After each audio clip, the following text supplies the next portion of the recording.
尔兰华人圈今日传出多柏林中餐馆被挤爆，餐厅安排工作人员34人在一个房间内，整整齐齐15张双人床，共34个睡位，主打节俭经济实用，却被指出存在严重的消防问题。爱尔兰中餐馆员工宿舍被查出34个床位，员工否认被包挟。China Sun 在社交媒体发布联名公开信，强调住宿免费，入住是契约。我们没有受到雇主剥削或虐待。有人说系被迫联名的，欧姐的还好吧？不是系说免费的吗？是只眼记住的，你要是不想去，嫌弃条件太差，你可以积极去租房子。动混系操记数万的中介会被嫌缓就血本无归了，劳光满世界丢人。今天给大家拍个炝锅海鲈鱼，鲈鱼一条，刀口辣椒自己制作炒，花生碎、小葱、香菜、姜蒜、熟芝麻、豆豉、孜然粒、花椒面、盐、味精，一个脆皮糊。好，话不多说，点火，一股山水油温慢慢清上。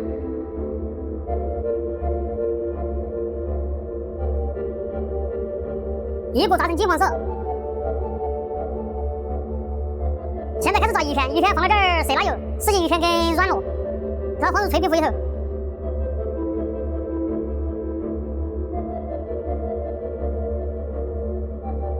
表皮筋酥脆了，一捏拿回下，起锅。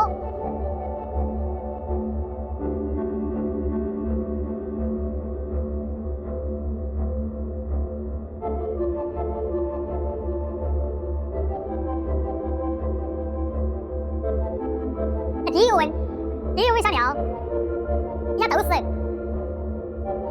姜蒜、盐，再加入刀口辣椒。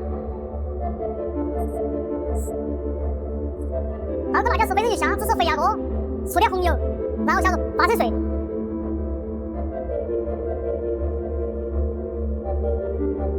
花椒面和孜然粉，熟芝麻。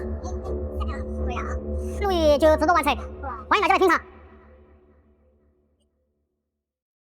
爱尔兰在新纪要注意的影响下，黄酒特别贵。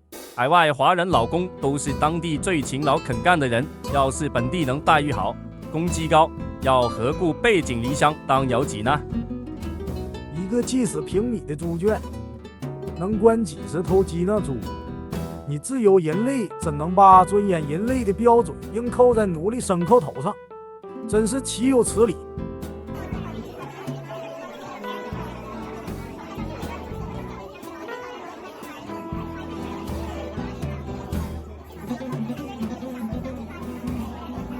早就习惯了，就知道中餐馆会这样。These are the scenes that met fire safety officers when they were called to inspect a house on Church Road in Killiney, County Dublin, last Wednesday. Bunk beds crammed into not just the bedrooms, but the sitting room, the dining room, even the conservatory. There was enough bed space squeezed into this 4-bedroom dormer bungalow for at least 34 people. A company behind a string of popular Chinese restaurants in Dublin rented this former family home for its staff. The company told us that they didn't charge their staff rent to stay there and that 26 people at most lived in the house at any one time. But the owners, who rented out the house through a letting agent, were horrified. They say they only discovered the overcrowded living conditions during an unannounced inspection, and they called in the fire authorities, who declared the house a potentially dangerous building last Wednesday. 无奈这些人是去赚钱的，如果房间住的人太少，房租必然贵，就存不下钱。连住的自由都没有了，一天到晚挂在嘴边的自由哪去了？爱尔兰政府太夸张，不把人当人。这个居住条件蛮不错的啦，就是小了点，但是对老外来说，居然是非人类的住所。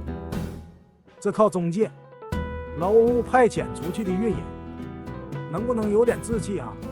你花钱，劳务派遣出去，有了工作，你居然还带着固有思想，想着有份工作不容易，全都不联合起来提升自己的待遇，为了永居就忍了。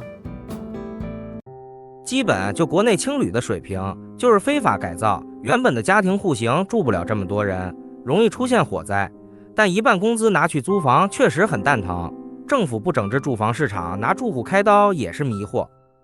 似乎在国外打工的中国人都是这样，新加坡也是一套房里住了10几个。只有俄结的那些员工没有说谎吗？空间是拥挤了点，但是环境明亮干净，不管木质还是金属的床，看起来也结实舒适。生活的久的老板都知道不能给员工提供住宿，不然容易搞出这种事情，宁可多给点房补，也不要给员工住宿。这种场面对爱尔兰政府来说，就是奴隶的生存环境，真是没见过世面，大惊小怪。总的来说，评论区对于中餐馆被查出给员工提供拥挤的居住环境表示并不意外，还有的说大惊小怪，还有一些评论辱骂起这些润人员工来。在陈旺美国梦的节目里，陈旺也说过自己在美国租房子要撒谎，说有工作，不然房东不租给他。如果看到他在自己租的房间里，还问为什么不去工作，如果是在座的各位会如何应对呢？爱尔兰这么夸张，还是这个老板夸张？荷兰都是一个人一个单间，真不容易啊！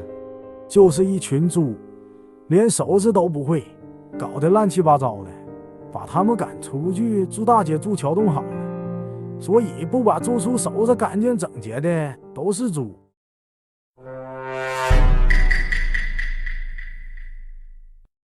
奥斯维辛集中营都不敢住一个房间，那么多人。甚至连爱尔兰本地人都来讨论这个问题。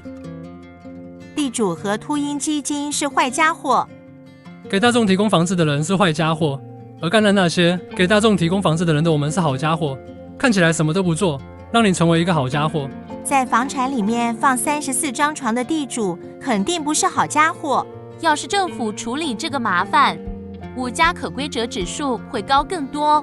我想说，这些人是某种非官方，但实际上已经是处在隐藏的无家可归者之中了。